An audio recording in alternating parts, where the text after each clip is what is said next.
Hi,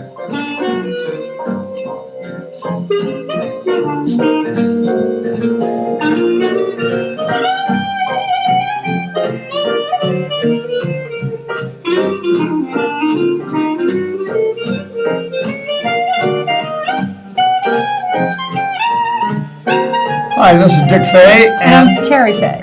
and it's around town. And with some exciting coming attractions for you and things you really ought to know about what's happening here. And the first thing I want to do, though, before we get into that, is I want to acknowledge the first responders and the neighbors that we had coming around and helping us get out of here during the fire episodes that we had here that were so serious. And I really want to thank them for that great work. Yes, and another thing is, I think many of us have not been as prepared as we should be. And so if you look in your e-bits, they'll find a wonderful resource which has got information on all these different organizations. So it's really helpful. What is the title of that? It's called Emergency Resources, Okay. Emergency Preparedness List. If you can't find it in e-bits, the administration office has copies, or you can go onto the Lake Wildwood website to find it, but very, very helpful. So now, Dick, let's start with what's happening here. Okay, one of the first things is from the Cultural Arts and Education series called The Historian. The Historian as Detective. And it's a very interesting lecture series by Wendy Hornsby Robinette, easy for me to say. Anyway, she is a professor of history, and also that's during the daytime. And at nighttime, she researches and writes about murder most foul. And she's giving these lectures. It's actually an ongoing series. One lecture has already taken place, but they're on Wednesdays, and they're on October 25, November 1, and November 8. They're from 2 to 4 p.m. in the Oak Room at the Community Center. Now, they're $5 at the door, so it's no big problem. But let me tell you what the next ones are going to be about. The next one is on October 25th is going to be what happened to the child king of France, the son of the two monarchs that were beheaded during the Revolution. That's a mystery. The second one on November 1 is going to be on the two tales of lost gold in California. The third one on November 8th is who really killed Jack London. The assumption was he didn't die naturally, he was killed, and there's a lot of mystery around that. So Professor Robinette has that information for you. And the next one we have is perhaps a little more controversial. And that is the Centennial Dam Project. The Centennial Dam Project is a proposal by NID and others of a 275-foot dam raised above Bear River. And it was the land was purchased by NID to do this in the 1920s. And now they're proposing to go ahead and do a dam. And what we're saying is, for us, we're going to have a town hall meeting, which takes place on November 2nd at 7 p.m. in the Oak Room at Community Center. So everybody's invited to that. It's going to be moderated by Hank Weston and Peter Van Zandt, who many of you know or know of, who was a supervisor for about 8 years, I think.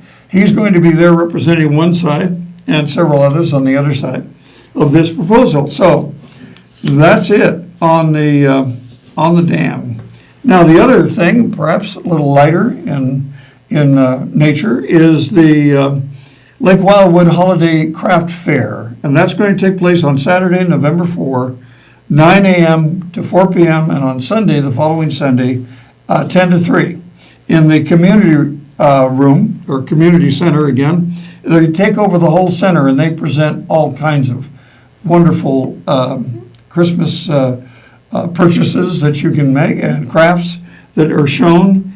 They have everything there. I had a list here at one point. Let's see. Hold on. Yeah.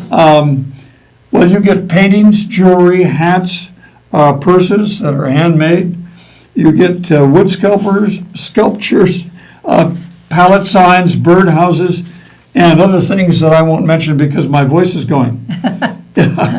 So anyway, that is the Lake Wildwood Holiday Craft Fair. And And can I just? Terry, what, Yeah, I give just my want to be voice sure some relief. it's one weekend, right? Yeah, Saturday it's and one Sunday, weekend. November 4th Yeah, and 5th. yeah, Great, okay. that's right. Okay, now let's talk about the theater. So The the theater. Lake Wildwood Little Theater is presenting a Christmas event called The Best Christmas Pageant Ever. And there will be 19 children and 11 adults in the show, and it will be lots and lots of fun. It's we call this a multi-generational show. It's going to be at the Cedar Room, and there are many dates. It starts on November 3rd through the 10th. It's on weekends, so you can go to eBits, and it will give you all the dates and the times. Some of the shows will be, you can go and have a dinner show. So they're going to have kid-friendly food like mac and cheese. And then there's a couple of shows which is just the theater only. There's going to be a Sunday brunch. So lots of opportunities. The price is $25 if you want to go to see the show and have a dinner, and for the adults, and $15 for the children. And if you want to just go to the theater and see the show, it's $15 for adults and $5 for children. So you can purchase tickets at the community center, the office, and I think it'll be a lot of fun. Good. Now we travel uptown to Sierra Stages, and I'm telling you about this show. There's only a few dates left, but it's really worthwhile. Got terrific reviews, and the show is called Ordinary Days.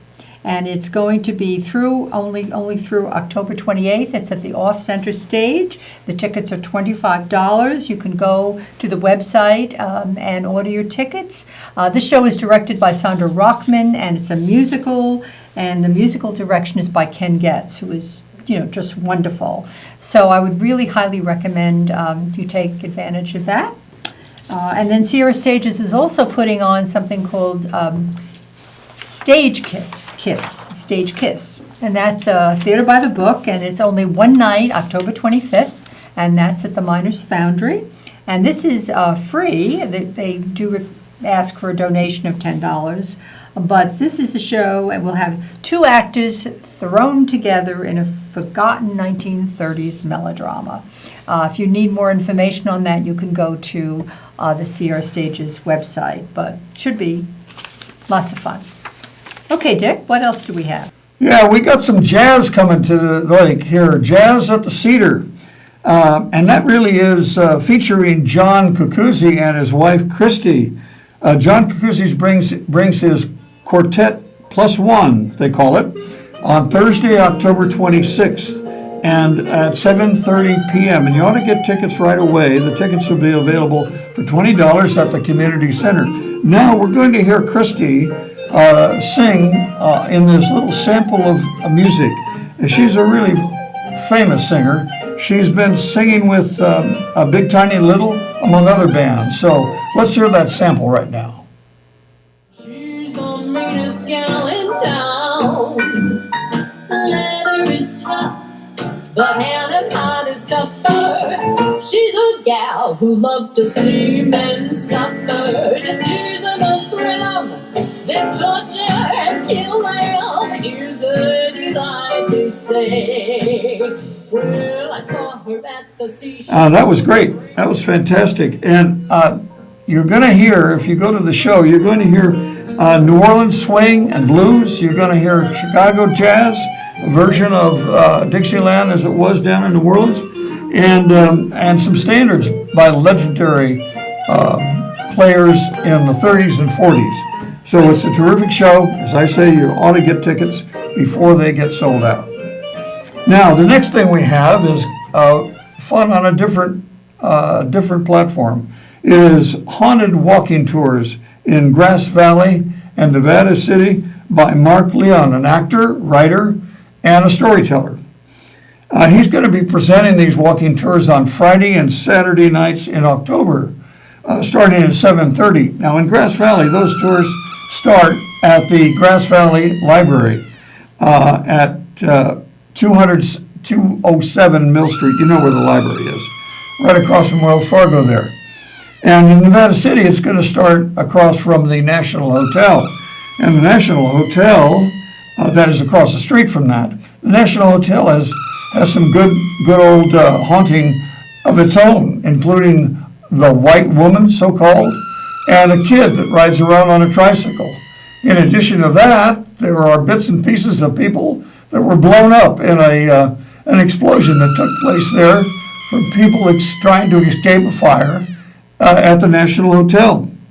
I hope they're the right bits and pieces, that's all I say. And then that admission will be $10 for adults, $5 for children 12 and under, and children 5 and under will go free. So that's what I have for Nevada City and Grass Valley. Great. Okay, now back to Lake Wildwood, and this will be Halloween. It's the annual Lake Wildwood Trick or Treat event. And the street chosen this year is, ta-da, Lake Forest Drive. So the residents farthest from the main gate between Lake Wildwood Drive and the intersection of Ringtail will be able to participate. So the rec department and the administration office will be taking care of candy donations. And that's always fun every year. And Who do I call if I... you actually will call the recreation department, and the number is right there on your screen. Okay. And so I think that's it for now. And I want to wish everyone happy Halloween. Bye now. And me too. I'd like to say happy Halloween and thank you very much for watching. Take care.